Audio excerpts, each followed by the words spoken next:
Bonsoir et bienvenue à vous en direct sur Public Sénat. Voici les titres du 22h ce soir. 2 semaines après ses aveux retentissants sur son compte à l'étranger, Jérôme Cahuzac reconnaît une faute morale et démissionne de son mandat de député. L'ancien ministre évoque sa part d'ombre et cette folle erreur qu'il a suivie durant 20 ans. Et une phrase reste ambiguë ce soir. J'ignore quel était le degré de connaissance du président de cette affaire. Alors simple maladresse ou insinuation. Invité politique ce soir, c'est Nicole Bricq, la ministre du Commerce extérieur. Le Parlement en pleine effervescence. Majorité et opposition se rejettent la responsabilité d'une radicalisation du climat dans le pays, en particulier sur le mariage homosexuel. Ambiance très tendue aujourd'hui dans l'hémicycle. Les extraits dans ce journal et débat à suivre sur ce drôle de climat politique et social avec Alain Gérard Slama du Figaro, Frédéric Dabi de l'IFOP et notre chroniqueur Jean-Louis Gombault dans un instant.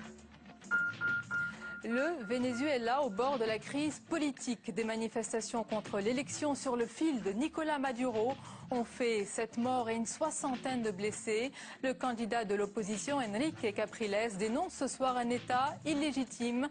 Les détails dans le tour de l'info. Voilà pour le programme de votre 22h. Merci d'être en notre compagnie ce soir. Et on commence ce journal par le retour du terrorisme sur le sol américain. Pas de revendication à l'heure actuelle après la double explosion à Boston. La plus grande prudence est de mise quant aux hypothèses qui circulent.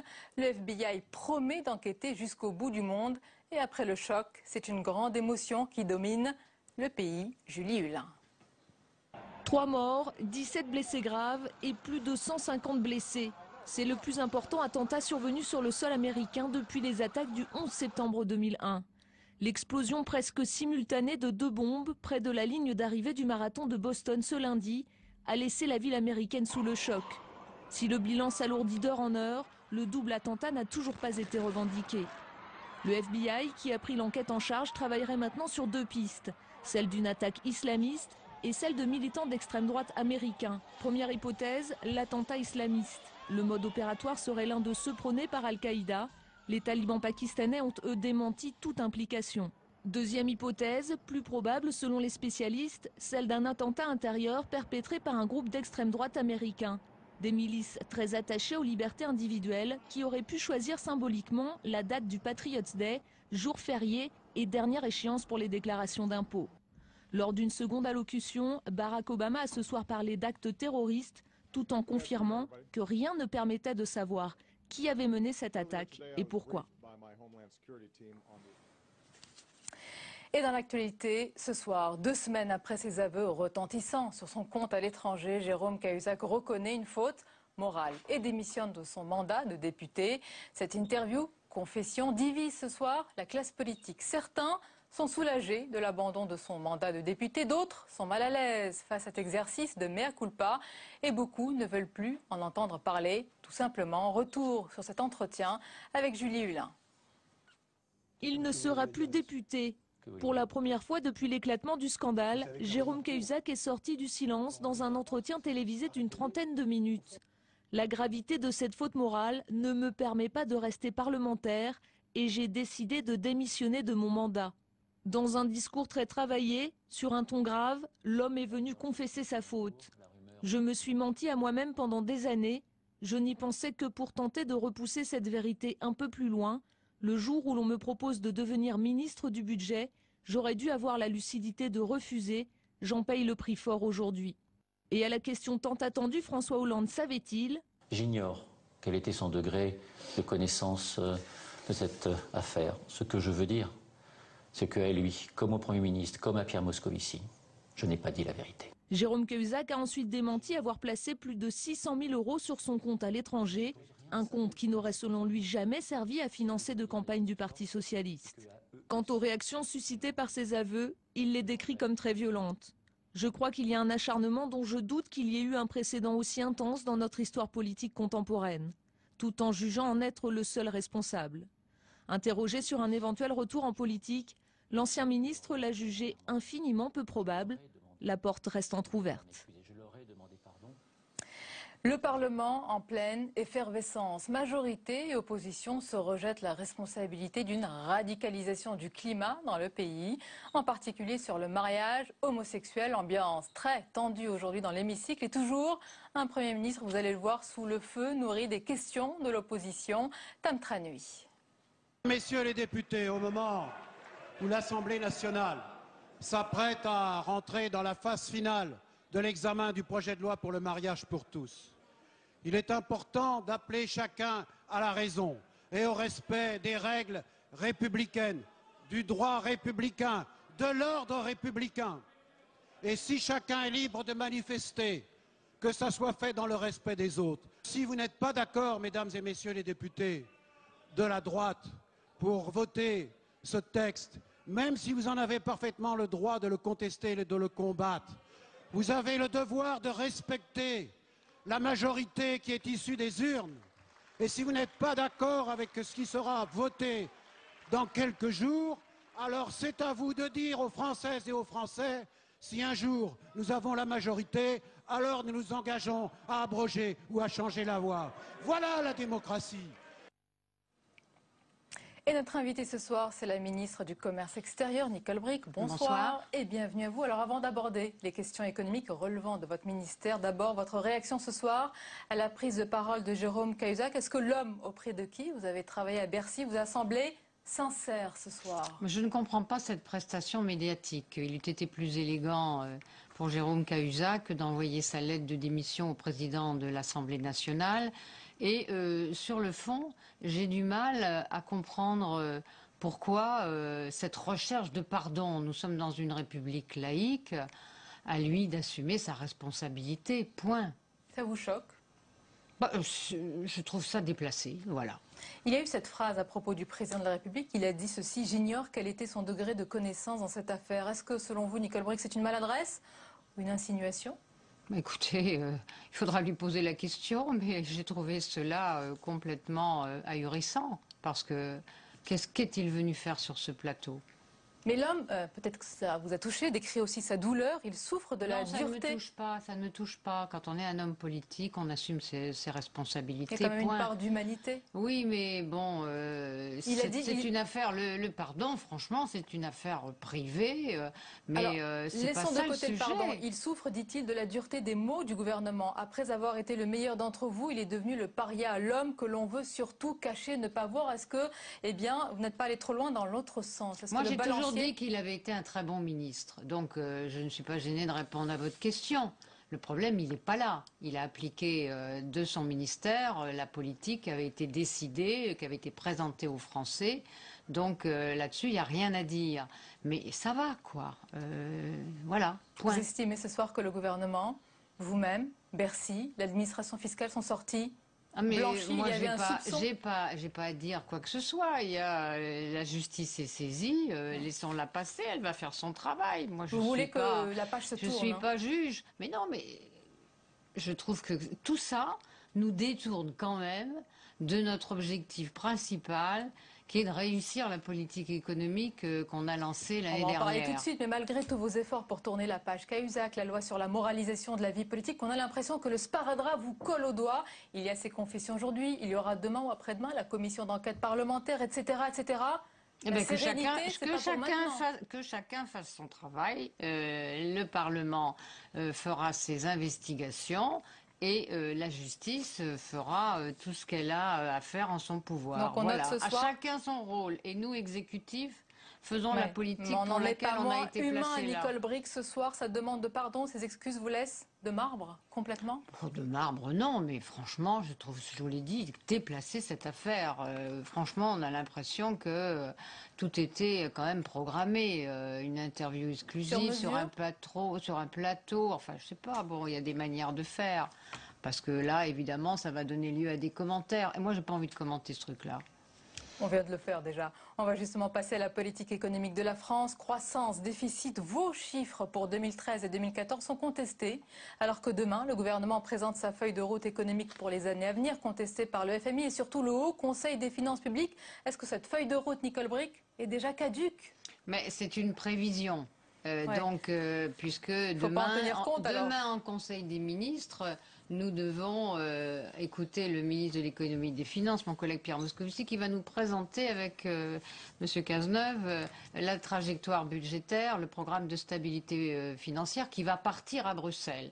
Je connais bien la procédure, vous le savez. Donc Bruxelles, la Commission, va donner son avis sur ce programme. Elle va le donner au mois de juin. Donc à partir de là, on rentrera dans une autre étape qui sera l'hypothèse budgétaire. Que pensez-vous de ce qu'a dit le Haut Conseil des finances publiques? Il juge peu crédible vos prévisions pour 2013 et 2014. On rappelle que pour 2013, vous dites 0,1% de croissance, 2014, 1,2%. On peut comprendre votre volontarisme, mais il ne faut pas que ça tourne à l'aveuglement.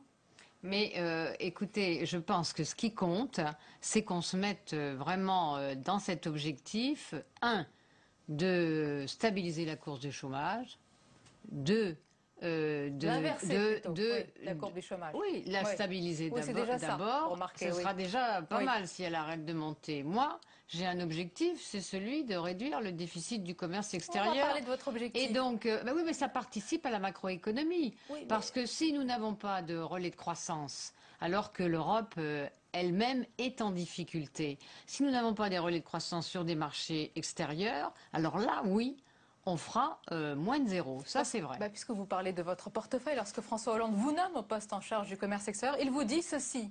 Votre objectif, votre mission, les yeux dans les yeux, c'est de rétablir l'équilibre extérieur hors énergie de la balance commerciale. Presque un an après Nicole Bricq, on n'en prend pas vraiment le chemin. Ouais. Fin 2012, c'était moins pire, comme disent les enfants, que l'année précédente, puisqu'on était passé de 74 milliards, l'héritage que nous avons pris, le passif, à 67. Donc on comparera à la fin de l'année. Et cette trajectoire, elle est jusqu'en 2017. Donc on fera le bilan. Vous savez, c'est là-dessus qu'on sera jugé, sur la politique économique du gouvernement. Et surtout sur notre capacité à faire reculer le chômage. Sur votre capacité et votre cap, est-ce que vous estimez que le débat sur la rigueur porté par quelques ministres comme votre collègue Arnaud Montebourg est complètement hors sujet? Il y a une politique économique qui repose sur le désendettement compétitif, qui repose sur la compétitivité. Là, c'est la leçon que vous récitez. Et non, je ne récite pas. Elle a sa cohérence. Elle réussit ou elle ne réussit pas.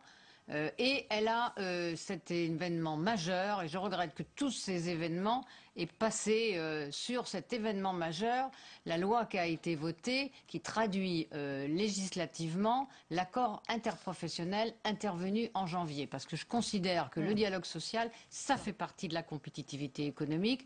Et si je dois prendre quelque chose dans le modèle allemand, c'est ça que je prends. Et si vous deviez répondre à ma question, on verra les résultats. Donc pour Nicole Bricq, aucun débat sur la rigueur?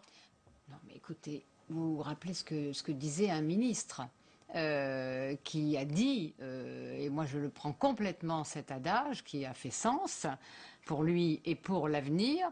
Il a dit, quand on est ministre, on démissionne ou on ferme sa bouche. Bon. Et on salue Jean-Pierre Chevènement. Alors on va parler de la Chine, puisque vous vous rendez en Chine avec le président Nicole Bricq. Depuis un an, la Chine accorde une subvention aux entreprises chinoises sur la valeur de leurs exportations, au mépris des règles du commerce international. Est-ce que vous allez enfin taper du poing sur la table et demander solennellement à Bruxelles de porter plainte à l'OMC? C'est très sérieux. Il y a une procédure européenne. J'arrive de Strasbourg.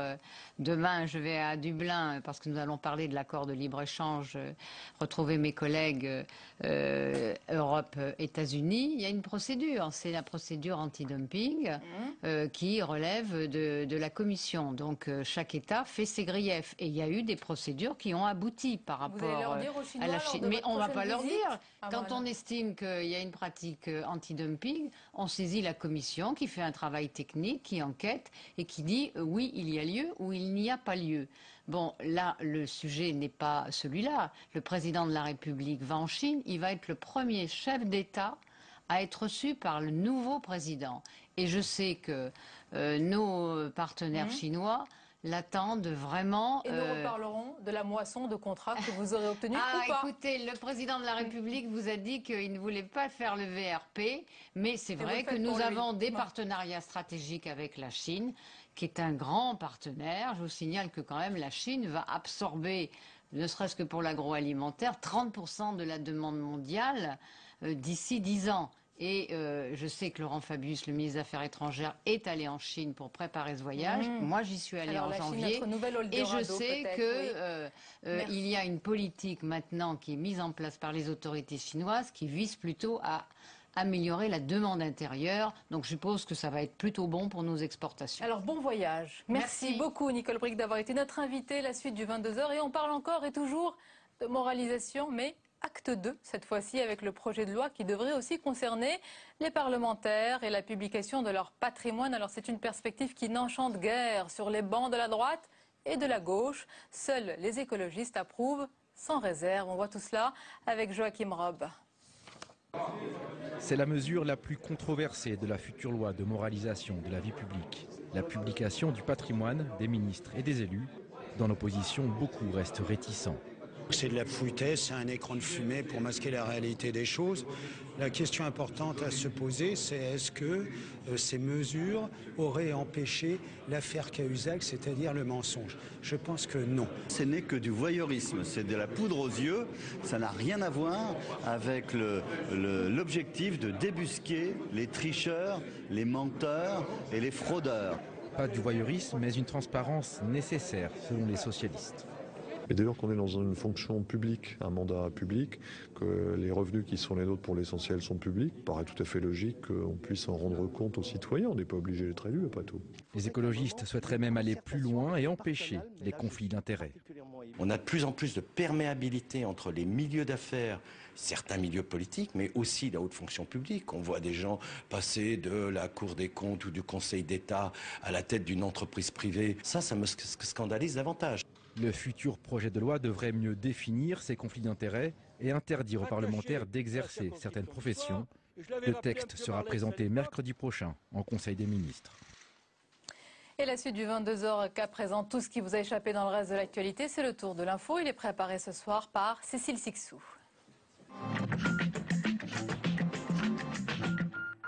7 morts et plus de 60 blessés, c'est le bilan des violences post-électorales au Venezuela. Depuis hier, les partisans de l'opposition sont dans la rue. Ils contestent l'élection de Nicolás Maduro, vainqueur à la présidentielle d'une très courte tête sur son adversaire, Enrique Capriles. Ce dernier demande un recomptage des voix. Depuis 50 ans, cette zone frontalière entre l'Iran et le Pakistan n'avait pas connu un tel séisme. D'une magnitude de 7,5 sur l'échelle de Richter, il a fait 34 morts au Pakistan, principalement à cause de l'effondrement des maisons. Les secousses ont été ressenties jusqu'en Inde et également dans les pays du Golfe. L'Angleterre se prépare à faire ses adieux à Margaret Thatcher. Après une cérémonie privée cet après-midi à Westminster, son cercueil sera acheminé demain jusqu'à la cathédrale Saint-Paul. C'est Elisabeth Guigou qui représentera la France. Au total, plus de 2000 personnalités ont été conviées, de quoi alimenter la polémique sur le coût de ses funérailles, estimé à 11 millions d'euros par la presse. Pour protester contre des obsèques trop chères, certains comptent tourner le dos au passage de son cercueil. Fini les espoirs pour les 470 salariés de Petroplus. La raffinerie fermera, c'est ce qu'a décidé le tribunal de Rouen en rejetant les deux offres de reprise déposées début avril par le panaméen Netoil et le libyen Murzouk Oil. Notre déception est immense. Vous ne recherchiez pas l'aventure, vous recherchiez un repreneur crédible, pérenne, pour un projet industriel à long terme, dûment financé. Ce projet n'était pas ce matin à la barre de ce tribunal. Autre entreprise en difficulté, le voyagiste Thomas Cook, qui a annoncé 170 suppressions de postes en France. Comment Redouane Faïd a-t-il pu se procurer des armes dans la prison de Séquedin? À cette question, Christiane Taubira avait défendu un système pénitentiaire sans faille. Ce matin, le ministre de l'Intérieur contredit la garde des Sceaux. On peut appeler ça une faille sans aucun doute, puisque si on peut rentrer des explosifs et une arme dans une prison, c'est qu'il y a eu un problème et Christiane Taubira est en train d'examiner les réponses qu'il faut apporter à ce problème. Mais je suis convaincu que que la police retrouvera cette personne. Une centaine d'enquêteurs cherchent toujours activement Redouane Faïd. Le fugitif s'est échappé de prison de manière spectaculaire il y a 4 jours. Philippe Duvernois est élu à Montbéliard. La mise à nu des patrimoines des ministres, il est contre. Et pour le dire, il pose dans la presse locale en tenue d'Adam, enfin presque.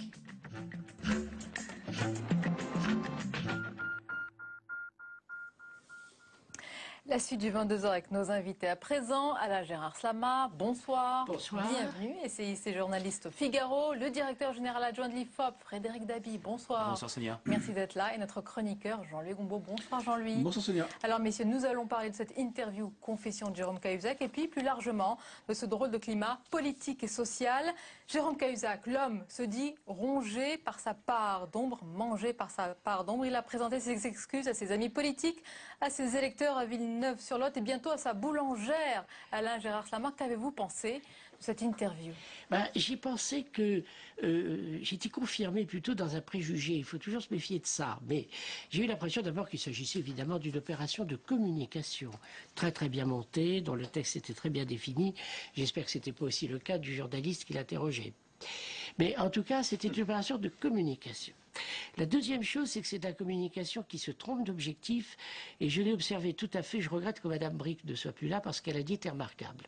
Mais qui reflétait quoi? La culture française, ou la culture, disons, du chant catholique. La confession catholique, c'est dans le confessionnal. C'est donc par rapport à sa conscience, et on se confesse auprès d'une autorité qui est le curé, et qui est d'ailleurs assermenté, qui ne va pas répéter ce que vous lui avez dit. Les conditions de votre rachat deviennent possibles à ce moment-là. Le système américain, la logique de l'autre partie de la chrétienté qui est protestante, c'est la confession publique. C'est-à-dire vous êtes inscrit devant la société et vous devez vous faire accepter par la société.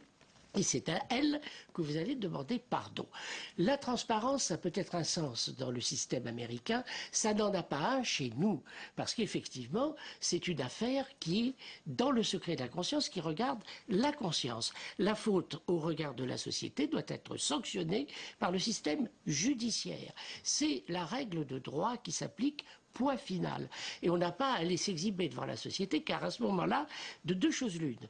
Ou on est un bouc émissaire innocent et on est le Christ, c'est le rachat des péchés des autres, ou bien alors on est un coupable et à ce moment-là on paye pour les autres. C'est dans un cas comme dans l'autre, si vous voulez, il y a une injustice fondamentale et on cherche à couvrir d'autres personnes en quelque sorte. Et en plus, dernière chose, l'hypocrisie et un peu la perversité de ce système, c'est que quand je dis je paye pour les autres, j'attire les regards sur les autres. Et il y a eu une phrase prononcée par M. Cahuzac qui a dit « Je ne sais pas si le président de la République était au courant ou pas, mais en tout cas, moi, ma faute et ma grande faute et mon péché, c'est d'avoir rien dit. » Il y a eu là vraiment un mécanisme, si vous voulez, qui n'est pas... Peut-être que je le démonte de manière trop systématique, mais je ne voudrais pas que ça soit pris comme malveillant. C'est un modèle culturel, c'est un système qui ne fonctionne pas en France. Alors, vous avez parlé d'opération de communication. Bah oui, on est à la télévision, donc automatiquement c'est une opération de communication de la part du journaliste et de la part de celui qui est interviewé. Votre jugement général... Reconnaissons d'ailleurs que c'est un scoop pour une chaîne concurrente. Ah oui, en plus il faut reconnaître que pour BFM, il y avait beaucoup de chaînes aussi qui cherchaient cette interview. Sur le plan professionnel, on s'incline quelque part. Bien, c'est bien. Voilà. Ensuite, le problème, vous avez un jugement général que je comprends fort bien, mais en fait, M. Cahuzac, c'est toujours pareil dans une opération de communication. À qui s'adresse-t-il? Il s'adresse au juge. On voit bien qu'il balise. Il y a 600 000 euros, pas plus. Il y a un seul compte. Ça date de 20 ans. Ça sera ma ligne de défense.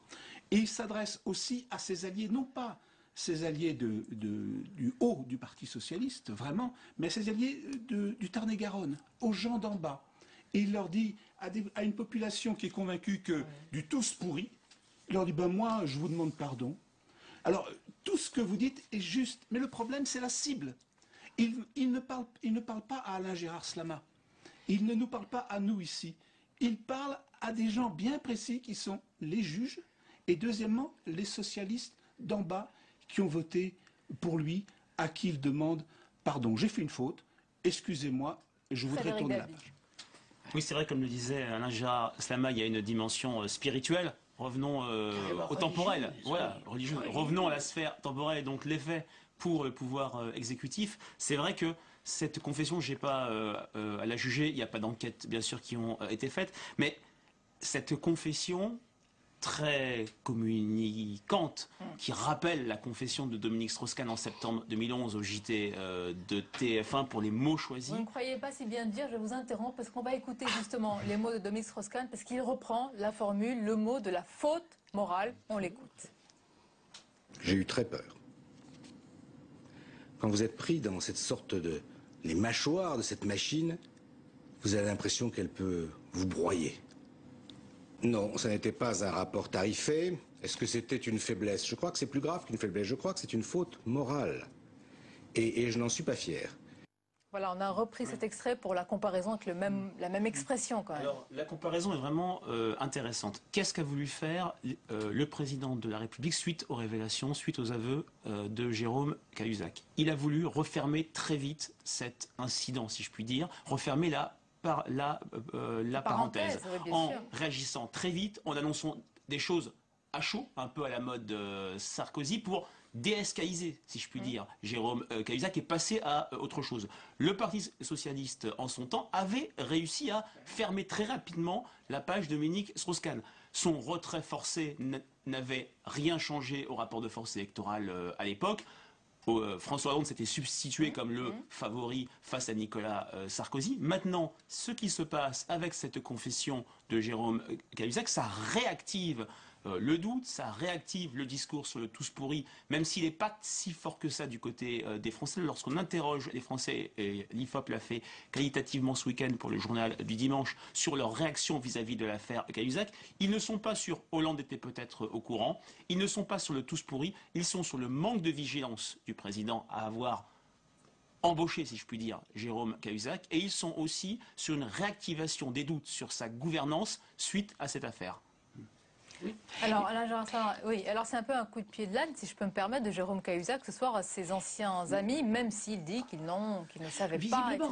Visiblement. Cela dit aussi, peut-être qu'il espérait que ça marche, parce qu'il avait un communicant qui est le même que pour DSK. Vous l'avez remarqué, beaucoup ont remarqué d'ailleurs que c'est ce que ce communicant appelle crever l'abcès, n'est-ce pas? Alors on crève l'abcès de cette manière-là, ça a failli marcher. Ça a quand même marché dans l'affaire, à la limite, ça pouvait marcher dans l'affaire, par exemple, de la liaison du patron du FMI avec une Hongroise, vous vous rappelez? Excusez-moi, je repose la même question que celle que j'avais posée à la ministre Nicole Bricq, mais il n'y a pas une part d'humanité, il y a aussi une douleur, c'est un homme, il est traqué, etc. Est-ce qu'on n'avait pas perçu aussi cette face-là? Il parle de cette part d'ombre qui est en chacun de nous. Mais alors, quelle occasion il a raté justement de crever l'armure? Il aurait dû effectivement laisser aller son fin fond et s'il y avait une vraie douleur, vous croyez que ça se serait ce point encadré dans un discours aussi formaté? Moi c'est ce qui a effectivement. Il faut expliquer pourquoi ça marche pas. Nous sommes à quelques heures déjà de l'épisode et nous voyons déjà que nous recueillons, je crois que vous venez de le faire aussi à l'instant, des réactions quand même qui ne sont pas favorables. Beaucoup de gens sont mal à l'aise. Voilà, un malaise. Alors j'essaie d'expliquer ce malaise par le déplacement culturel. DSK, il était aux États-Unis quand il a tenté le coup et que ça a marché. Ça a failli marcher. Une petite différence quand même entre DSK et JC, c'est que lui, les deux disent faute morale. Mais Jérôme Cahuzac rajoute la fraude. Il admet qu'il y a une faute pénale. C'est-à-dire qu'il y a quand même une différence d'accusation de l'acte par rapport à ce que dit DSK. DSK disait j'ai fait une faute morale, mais je suis innocent, la preuve, le procureur le dit dans son rapport. Donc il y avait une ambiguïté. Absolument, là, il dit il admet le mot de fraude. Il ne dit pas fiscal d'ailleurs, j'ai remarqué, il ne dit pas fiscal. Il dit de fraude, et puis il dit faute morale. Donc il y a quand même quelque chose, un aveu qui est quand même beaucoup plus consistant. Et qui est sans doute une première dans notre histoire politique, parce que jamais, on n'avoue pas, Mitterrand n'a jamais avoué, dans l'affaire de l'Observatoire, la plupart des hommes politiques, c'était n'avoue jamais, et ils s'en sortaient comme ça. Et quand Jacques Chirac lui avait dit lors d'un débat, avouer les yeux dans les yeux en le regardant... Les yeux dans les yeux Je conteste. Alors messieurs, tout cela intervient dans un climat particulier dans le pays, c'est peut-être le plus important. Parlement bouillonnant, opposition vent debout, les dernières décisions et réformes du gouvernement semblent diviser le pays et les élus. La publication des patrimoines est dénoncée à droite et ne fait pas l'unanimité à gauche. Le président PS de l'Assemblée nationale parle d'une démocratie paparazzi. Et à cela s'ajoute un climat social alourdi par la radicalisation des positions autour du mariage homosexuel. Bref, c'est l'effervescence à tous les étages. Question collégiale, comment qualifiez-vous le climat politique et social dans le pays, Frédéric Dabi? Il est extrêmement tendu. C'est vrai que depuis le début du quinquennat de François Hollande, on a une hypertrophie du clivage gauche-droite comme jamais on l'a eu. Alors, c'est toujours classique quand la gauche est au pouvoir. Il y a un vieux fond d'illégitimité de la gauche pour la droite. Et on a eu dès le début du quinquennat des sympathisants de droite remontés et mobilisés, comme si Nicolas Sarkozy n'avait pas perdu et comme si la prochaine élection présidentielle allait avoir lieu demain. Mais pour faire ce lien, ce que vous dites sur l'affaire Cahuzac et cette angoisse sociale et ce climat politique, ça justifie le fait que la page Cahuzac doit être fermée parce qu'on a un décalage absolument saisissant. Mais on ne décrète pas. Bien sûr qu'on ne décrète pas. Entre un agenda gouvernemental centré sur ce processus de moralisation où la classe politique parle à la classe politique mais ne parle pas aux Français et ce qu'attendent les Français en matière de résultats, en matière d'action sur les questions économiques et sociales. Et même lorsqu'on interroge les Français sur le mariage, une majorité des Français est favorable au mariage entre personnes de même sexe. On a une minorité relative qui est favorable à l'adoption, 40-45%, mais il ne nous parle plus du fond de l'affaire, mais de l'agenda. Ce n'est pas une priorité, vous nous cachez les vrais problèmes. Et Frédéric Dabi, puisque vous avez parlé tout à l'heure du fond d'illégitimité envers ce gouvernement de gauche, on va écouter ce qu'a dit ce matin Xavier Bertrand du Premier ministre Jean-Marc Ayrault. C'était ce matin sur Europe 1. Le gouvernement de Jean-Marc Ayrault, politiquement, il est mort. Moralement, le quinquennat de François Hollande s'est arrêté en avril 2013. Politiquement, le gouvernement de Jean-Marc Ayrault est mort. Regardez, cette danse indécente, à la fois de Manuel Valls à votre micro la semaine dernière, de M. Barthelone, tous les deux font ouvertement campagne. Et pendant ce temps-là, le chômage augmente et le président de la République dit aux Français, ça ira peut-être mieux l'an prochain. Alain Geraslama, l'opposition a donc décrété que le chef du gouvernement n'était plus crédible. Ils font et défont les gouvernements? Si vous voulez, de toute manière, l'opinion publique française juge qu'aucun homme politique n'est plus crédible. C'est un peu le problème, malheureusement. Je le parle sous votre contrôle. Vous savez, Sarkozy, à droite, était considéré lui-même comme un usurpateur. Donc, faisons attention. Ça dure depuis longtemps. Vous ne pouvez pas, dans un pays qui a une croissance du chômage continue depuis 1965, ou en tout cas depuis 1985, c'est continu, avec un petit mieux en 2008, 2007-2008, une toute petite parenthèse dont Sarkozy a profité. Mais il voit quoi? Il voit que quand il y a des embellies dans le marché international, dans la situation économique et financière internationale, nous avons un peu moins de chômage. Quand ça va moins bien, dans le monde, nous avons un peu plus de chômage. Donc nos politiques n'y sont pour rien, qu'ils ne maîtrisent rien. Oui, je crois que c'est fondamental, cette question. Oui, Jean-Luc Moreau, l'originalité, entre guillemets, de cette situation, de ce climat, c'est quand même la concomitance des crises économiques, sociales, morales et peut-être même politiques. Exactement, c'est justement le fait que tout se tamponne. Et d'ailleurs, c'est ce que disait Chirac, je crois, il disait les emmerdes volent en escadrille. Là, on est en pleine escadrille et effectivement, et ça va se compliquer. Ça va se compliquer politiquement, pourquoi? Vous en parliez à l'instant avec Madame Brick, donc on va apporter, M. Moscovici va apporter son plan 2013-2016 en matière de finances publiques. Comme il y a un débat sur la conjoncture et un débat sur le taux de croissance, qu'est-ce que va répondre la Commission européenne? Elle va dire, attendez, vos calculs sont faux, ils sont à partir d'une croissance qui n'est pas exacte, prévisible, donc je vous demande plus d'efforts que ce que vous nous présentez alors que vous les présentez sur une base de croissance surfaite. Donc il va revenir à Paris, il va dire écoutez, on va faire un certain nombre d'efforts. Pour l'instant, d'ailleurs, il ne les a pas nommés, ces efforts, il a simplement chiffré sans les nommer, et on va lui demander de gonfler encore le chiffre, et donc il va revenir en France, il va falloir qu'il... Et donc pendant tout ce va-et-vient entre Bruxelles et Paris, puisque vous savez que maintenant, il faut d'abord que Bruxelles approuve le budget avant, puisqu'on appelle le semestre européen, avant que les parlementaires se saisissent eux-mêmes du budget, ce va-et-vient entre Paris et Bruxelles va attiser évidemment le débat politique sur le fondement de la politique suivie par ce gouvernement, et les choses vont évidemment, dans les 2 mois qui viennent, vont se compliquer. Alors on parle d'un climat tendu. Mais il faut rester prudent. Alain Gérard Slama, il faut rappeler qu'avant, c'était encore plus tendu, notamment au début de la Ve République. Bon, on va citer mai 68, mais aussi avril 63, c'était la grande grève des mineurs du Pas-de-Calais contre le général de Gaulle. On peut donc relativiser quand même. Oui, bien entendu. Simplement, il n'y a plus de ressort, si vous voulez, d'énergie dans le pays. C'est ça que je vois. Cette enquête m'inquiète sur les jeunes qui s'en vont sans idée de retour. Qu'est-ce que ça veut dire? C'est qu'il y a un fossé culturel qui n'est pas seulement économique. Que peut faire un ministre, même remarquable comme Madame Brick, du commerce extérieur, quand l'opinion publique ne suit plus, quand vous n'arrivez plus à mobiliser les gens? Et les gens ont l'impression qu'on les punit constamment. Ils veulent bien de l'abolition des privilèges. Ils ne veulent pas de la loi des suspects. Ils ne veulent pas qu'en permanence, on les rende responsables. Ils veulent qu'à un moment donné, la responsabilité soit partagée entre le pouvoir et le peuple. Et il y a un vrai souci, en l'occurrence, pour le pouvoir politique de trouver les moyens de ressaisir l'opinion. Sarkozy a loupé son affaire. Il avait peut-être une chance de le faire. Ça, vous le savez mieux que moi. Et sans doute.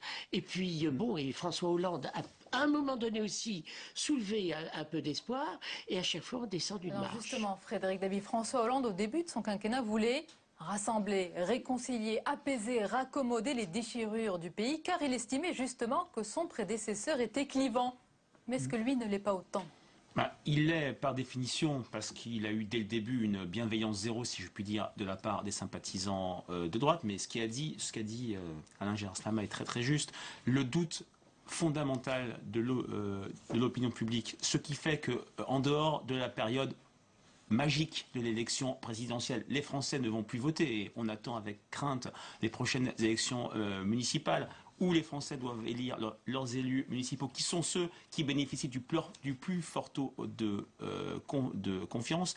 Les Français ne croient plus, ou de moins en moins, en la capacité du politique de peser sur le cours des choses. Vous venez de parler de Bruxelles, du budget semestriel. Les Français ont une conscience que la politique, que le personnel politique et le pouvoir n'a plus de prise. Et ça, c'est un terreau formidable à l'abstention, et c'est même plus grave que le fameux « tous pourris ».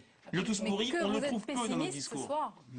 Alors, le fait que on pense que le pouvoir n'a plus de prise, et le fait que la crise est violente, ça pousse à être clivant. C'est-à-dire que si vous voulez montrer que vous avez du pouvoir, il faut absolument que vous soyez carré. Et donc vous êtes clivant. Et la crise oblige aussi, parce que les affrontements sont brutaux. Donc vous êtes, malgré toute sa volonté, M. Hollande est poussé à être de plus en plus clivant. Et c'est ce qui risque de passer. Et d'ailleurs, s'il donnait une autre image, il apparaîtrait comme mou. Il conforterait l'image initiale. Et là, exactement. Difficile de trouver le curseur entre trop dur et trop mou. Alors, le mois de mai et les manifestations à venir, et en particulier Alain Gérard Slama, celle du 5 mai, cristallisent les craintes. Les anti-mariages gays manifesteront non loin des partisans de Jean-Luc Mélenchon en faveur d'une 6e République. Drôle de cocktail dans les rues. Ah oui, et alors là, je ne suis pas pessimiste. Pourquoi? Parce que j'ai entendu le reproche. Parce qu'heureusement, nous avons la constitution de la Ve République. Et alors, si maintenant les mariages, les anti-mariages gays veulent une 6e République, alors là, je vais être pour le mariage gay. Moi, c'est vous dire à quel sacrifice je suis prêt pour éviter une chose pareil. Car la France, ça a toujours été les rouges contre les bleus, les blancs contre les violets, tout ce que vous voudrez. Ça a toujours été la dialectique française, c'est la confrontation droite-gauche. Je crois que c'est au fond notre rythme cardiaque, c'est notre pulsation fondamentale. Si nous sortons de cette logique-là, nous avons le consensus. Et alors là, le consensus, il sera demain dans l'indifférence. C'est ça que je redoute le plus, c'est qu'à la faveur de cette indifférence, nous ayons, comme vous l'avez indiqué, une espèce de mélenchono-le-pénisme, si vous voyez ce que je veux dire. Je ne veux pas du tout montrer du doigt M. Mélenchon. Je veux dire, nous aurons un aventurier tenant un discours extrémiste qui sera une synthèse de nationalisme et de socialisme. Je ne veux pas aller plus loin. Mais en tout cas, on risquerait de laisser la place à un aventurier. Ça s'est déjà produit dans notre histoire avec le boulangisme, avec d'autres épisodes. Et puis alors à ce moment-là, les Français se réveillent.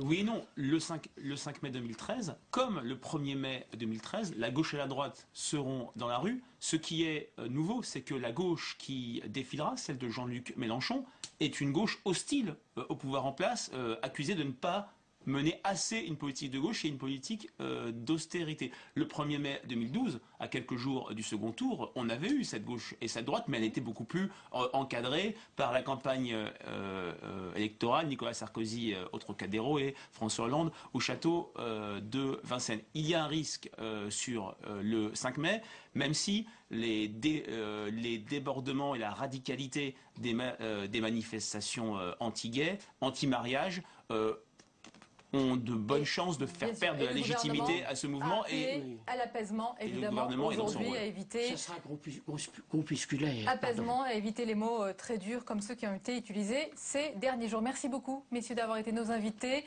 Autre élément qui ne va pas détendre et favoriser une atmosphère plus sereine, c'est l'Assemblée nationale qui a décidé de créer une commission d'enquête sur l'action du gouvernement dans l'affaire Cahuzac. Il s'agissait d'une demande du groupe UDI. Alors, quels sont les pouvoirs des parlementaires? Jusqu'où peuvent-ils mener leurs investigations? On voit tout cela avec Fabrice Cunet. C'est tout simplement le travail normal des présidents de la commission des commissions des finances. C'est le dernier exemple en date du pouvoir de contrôle du Parlement. Une vérification sur place et sur pièce dans le cadre de l'affaire Cahuzac à Bercy. En attendant, une commission d'enquête parlementaire. C'est la réforme de 2008 qui a renforcé la capacité d'investigation de l'Assemblée comme du Sénat. La révision de 2008 a été faite pour renforcer, redorer le blason du Parlement, notamment dans sa fonction de contrôle. Et il y a vraiment une insistance très nette dans les nouvelles dispositions sur cette fonction de contrôle, avec des séances réservées, etc. Mais maintenant, on sait, comme en Amérique, des politiciens ou des administrateurs peuvent trembler devant une commission d'enquête parlementaire. Je ne suis pas sûre qu'en France, ça fasse trembler beaucoup de monde. Peut-être une question de culture politique. Affaires financières, Mediator, dopage. En France, la Constitution accorde un large champ d'investigation au Parlement. Mais pas question de se substituer aux juges d'instruction ou aux tribunaux. C'est pas là pour faire peur, mais nous sommes là pour faire sortir la vérité, pour voir les difficultés que nous pouvons rencontrer. Et si ce que nous entendons autour de nous est vrai ou pas. Si c'est grave, la justice suit les événements, et si c'est moins grave, le Parlement ou le gouvernement peut rectifier le tir. Moi je pense vraiment que si nous poussons au bout ce genre d'outils, nous sommes armés pour régler et pour répondre à toutes les questions. Encore faut-il qu'il y ait la volonté politique. Pour Jean Arthuis, longtemps président de la commission des finances du Sénat, ce pouvoir d'investigation est parfois victime du fait majoritaire. Il peut arriver qu'on ne se saisisse pas suffisamment de cette capacité, de ce pouvoir. C'est un devoir pour le Parlement. Et je pense que les missions de contrôle, en ces temps de crise, de réformes nécessaires, le contrôle, à mon avis, est aussi important, sinon plus, que le vote de la loi. Dans l'affaire Cahuzac, Pierre Moscovici se dit impatient d'être entendu par la commission d'enquête. Les mauvaises langues rappellent déjà sa composition, majoritairement socialiste. Voilà, et on arrive à la fin de ce journal. Je vous en rappelle la principale information. 2 semaines après ses aveux retentissants sur son compte à l'étranger, Jérôme Cahuzac reconnaît une faute morale et démissionne de son mandat de député. L'ancien ministre évoque sa part d'ombre et cette folle erreur qu'il a suivie durant 20 ans. Fin de ce journal donc. Merci de votre fidélité. Tout de suite, votre émission Politique Preuve par 3. Belle soirée. À demain. Avec plaisir, bien sûr.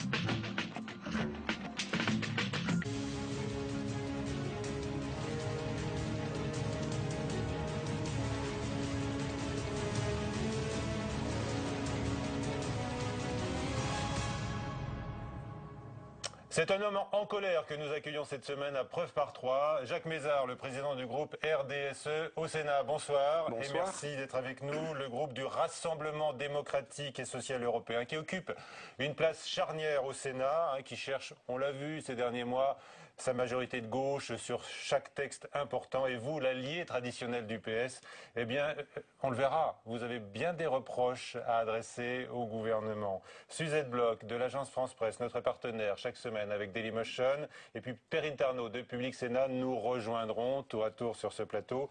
D'abord, je disais un homme en colère à propos notamment de la moralisation de la vie politique. Est-ce que vous estimez d'abord que l'expression est fondée et a été bien trouvée par le gouvernement et le chef de l'État? Je condamne tout ce qui est excessif. Nous sommes dans une république, comme dans tous les pays, où certaines personnes ne respectent pas la loi. Ça existe chez les élus, ça existe chez les magistrats, ça existe chez les citoyens. La première chose à faire, c'est d'appliquer la loi de la République, celle qui existe, avant, dès qu'il y a un problème, d'essayer d'en faire voter une nouvelle. Et je crois qu'effectivement, jeter l'opprobre sur toute la classe politique, sur tous les élus, qui sont des centaines de milliers dans ce pays, qui font pour la plus grande majorité d'entre eux un bon travail au service du public, des citoyens, ce n'est pas raisonnable. Et je crois que le gouvernement a réagi dans l'urgence, sans sérénité, à la suite de ce qu'on appelle l'affaire Cahuzac. Vous estimez, après avoir entendu notamment les mots de François Hollande, relayés avec force par Jean-Marc Ayrault, que l'exécutif a surjoué l'indignation? Oh, je ne dis pas qu'il a surjoué, je pense qu'il a un peu paniqué, et que quand on réagit à chaud, on ne fait pas du bon travail, quelle que soit la sensibilité politique. J'ajoute que parler de moralisation, ça dépend qui emploie ce mot. Moi, j'ai été choqué par les propos du premier secrétaire du Parti socialiste sur la moralisation. Oui, Harlem Désir a rappelé à l'ordre tous les élus, et notamment de gauche, sur ce thème de la moralisation nécessaire. Pourquoi, venant de lui, ça vous choque? Ça me choque parce que je considère quand même que les deux plus grands scandales politiques ces dernières années, que ce soit l'affaire DSK ou l'affaire Cahuzac, ce sont des socialistes, et qu'avant de donner des leçons aux autres, il est bon d'épurer chez soi-même. Et qu'en plus, je ne suis pas convaincu, je sais que c'est un homme sympathique, qui a certainement des qualités, mais je ne suis pas convaincu que ce soit le mieux placé en France pour parler de moralisation. Je ne suis pas persuadé que ce soit forcément un exemple par rapport à la carrière qui est la sienne. C'est un apparatchik. On parle toujours d'Harlem Désir. Oui. Attendez, Harlem Désir, un apparatchik. Mais comme tant d'autres. Mais si vous voulez, quand on donne des leçons de moralisation, il faut faire attention. Quand on mélange les problèmes découlant de l'affaire Cahuzac avec les problèmes de non-cumul des mandats, on se livre à un amalgame qui est tout à fait regrettable. Non, mais attendez, vous avez dit des mots durs sur Harlem Désir. Vous iriez jusqu'à reprendre l'expression repris de justice qui a été utilisée par Christian Jacob de l'UMP? Non, je n'ai pas à me lancer là-dedans. Je crois que M. Harlem Désir a fait toute sa carrière dans la vie politique, qu'il a été conseiller économique et social à l'âge de 29 ans, qu'il a fait toute sa carrière dans le milieu politique. Et je ne crois pas que ce soit bien d'appeler à la moralisation de la vie publique dans ces conditions-là. Je crois qu'il est raisonnable que chacun reprenne le bon sens, que chacun considère que ceux qui ont failli doivent être jugés par la justice de ce pays. Le Code général des impôts et le Code pénal permettent aujourd'hui, et depuis très longtemps, de poursuivre les délinquants en matière fiscale de manière pénale. Je crois qu'il suffit de faire confiance à la justice de ce pays. Bon, alors, et s'il y a... Oui. Vous nous dites le gouvernement, le chef de l'État, ils ont paniqué.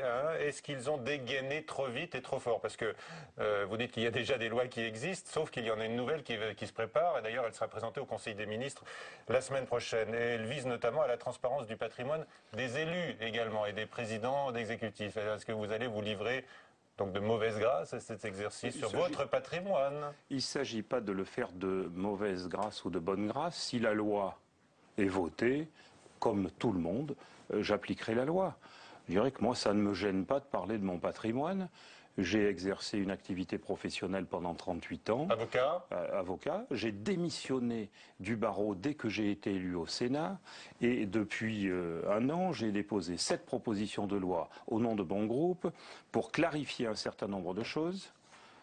Et je crois que s'il faut publier, eh bien on publiera. Mais est-ce qu'il est raisonnable aujourd'hui de jeter en pâture tous les responsables de cette manière-là, alors que bien évidemment, quand on a un patrimoine, si on fraude, on ne va pas le mettre dans la déclaration de patrimoine. Est-ce que vous comprenez la différence d'approche sur ce sujet entre les présidents des deux chambres du Parlement, puisque Jean-Pierre Bel approuve les mesures annoncées par le gouvernement, il dit que c'est une transparence nécessaire. En revanche, Claude Barthelone, alors lui, il est vent debout contre, il dénonce une démocratie paparazzi. Pourquoi cette différence? Écoutez, ça, c'est une affaire interne dans le Parti socialiste. Moi, je dis simplement qu'il est indispensable que l'on sache quelles sont les évolutions d'un patrimoine quand quelqu'un est élu et quand il n'est plus élu. Qu'il y ait là un contrôle très strict, que les services fiscaux de la direction des finances publiques aient tous les pouvoirs nécessaires pour déterminer quel est le patrimoine, pour déterminer aussi quels sont les enrichissements. Voilà ce que demandent nos concitoyens. Ce que nos concitoyens demandent, c'est que des élus ne s'enrichissent pas grâce ou à cause de la politique et de la vie publique. Ils ne demandent pas autre chose. Alors s'il faut aller dans le voyeurisme, et vous savez, on commence par les élus, on continuera par les journalistes. Il n'y a pas de raison d'éliminer les journalistes. Certains ne réclament, pas vous, pas vous. Non, parce que... Dites-moi, Jérôme Cahuzac, puisque tout est parti de lui, annonce finalement qu'il ne reviendra pas à l'Assemblée nationale. Est-ce que vous êtes soulagé? Je ne suis pas soulagé, je considère que c'est la moindre des choses. Je crois qu'après ce qu'il a fait, après ce qu'il a dit, il est bon. D'abord pour lui-même, parce que c'était absolument invraisemblable d'imaginer qu'il pouvait revenir à l'Assemblée nationale. Il est bon, effectivement, qu'il démissionne. Il ne s'agit pas de charger sa responsabilité, elle est évidente, mais bon, la justice suivra son cours et je ne doute pas qu'elle fera son œuvre. L'ancien ministre du Budget précise qu'il est infiniment peu probable qu'il revienne un jour en politique. C'est aussi d'évidence pour vous? C'est aussi d'évidence, mais enfin on en a vu d'autres. Vous savez, on ne sait jamais ce qui peut se passer. Nos concitoyens sont pour la clarté, pour la transparence, ils ont raison, mais il leur est arrivé de revoter pour des personnes qui avaient eu des condamnations. Est-ce que vous estimez que le pouvoir exécutif, l'Élysée particulièrement, a fait preuve de naïveté, voire de candeur dans la gestion du dossier Cahuzac après les premières révélations, et même peut-être avant? Je crois que c'est toujours difficile de ne pas faire confiance. Et que M. Cahuzac avait des compétences reconnues par tous, sur tous les bancs. En matière financière, il a été président de la commission des finances de l'Assemblée, et je crois que le gouvernement a fait confiance, le président de la République a fait confiance. Comment imaginer ce qui s'est passé? Alors certes, on peut mettre en place des procédures de vérification plus ferme, plus solide lorsque quelqu'un doit être nommé ministre. Je pense que c'est souhaitable et que cette expérience permettra au gouvernement, celui-ci ou les suivants, d'être plus prudent. Est-ce que vous mettez en garde, je reviens au texte de loi sur la moralisation, est-ce que vous mettez en garde le gouvernement contre la résistance qui va s'organiser sur tous les rangs des assemblées, sauf peut-être chez les écologistes? Oh, écoutez... Je n'ai pas l'impression que M. Noël Mamère ait eu envie de déclarer son patrimoine. Bon, donc il ne s'agit pas de mettre à part les écologistes, c'est comme partout, il y a des opinions diverses là-dessus. Je crois très simplement qu'il faut que le Parlement réfléchisse, prenne des décisions de sagesse, c'est-à-dire fasse le maximum pour que tous ceux qui faillissent soient sanctionnés, fasse le maximum pour que tous les moyens soient donnés aux services fiscaux pour faire les contrôles nécessaires et qu'on arrête de ne parler que de la déclaration de patrimoine de tel ministre, de tel député, de tel sénateur et puis demain de tel conseiller d'État, pourquoi pas de tel footballeur. Vous avez évoqué tout à l'heure la possibilité d'interdire certaines professions aux politiques pour éviter les conflits d'intérêts. Alors vous avez dit journaliste, mais il y a surtout quand même patron de presse. Est-ce qu'il est effectivement compatible d'être à la fois un élément du pouvoir législatif et puis de celui qu'on appelle encore le quatrième pouvoir? Est-ce qu'il a, là, il n'y a pas une contradiction? Je pense évidemment à Jean-Michel Baillet, le patron de votre mouvement? Écoutez, moi je penserais d'abord à M. Dassault. Je crois qu'il faut comparer ce qui est comparable. Mais je crois surtout qu'il ne faut pas avoir de cible sur telle ou telle profession. Moi je suis de ceux qui considèrent, et j'ai déposé une proposition de loi en ce sens il y a plusieurs mois, que quand on exerce un mandat parlementaire, on ne peut pas en même temps exercer une activité professionnelle. On ne peut pas à la fois nous dire, sur le cumul des mandats, vous ne devez exercer qu'un mandat et considérer qu'il est normal à côté d'exercer une activité professionnelle. Par contre, pour arriver à ça, il faut prendre des mesures pour que celui qui n'est plus parlementaire ne se retrouve pas, lorsqu'il a été battu ou lorsqu'il arrête, dans une situation financière catastrophique. Car nous avons besoin au Parlement de femmes et d'hommes de qualité, il ne faut pas les éloigner. Alors parmi les éléments de la réforme également, on évoque la suppression de la réserve parlementaire. Vous, en tant que, je ne sais pas, en tant que président de groupe, vous disposez de quelle somme, par exemple, Monsieur Mézard? Pour moi, ça ne pose aucun problème. Nous avons, dans mon groupe, 164 000 € par sénateur. Président et sénateur, même somme. Et nous l'utilisons chacun pour des communes. Moi, je choisis d'aider uniquement des communes avec des subventions entre 5 000 et 10 000 €.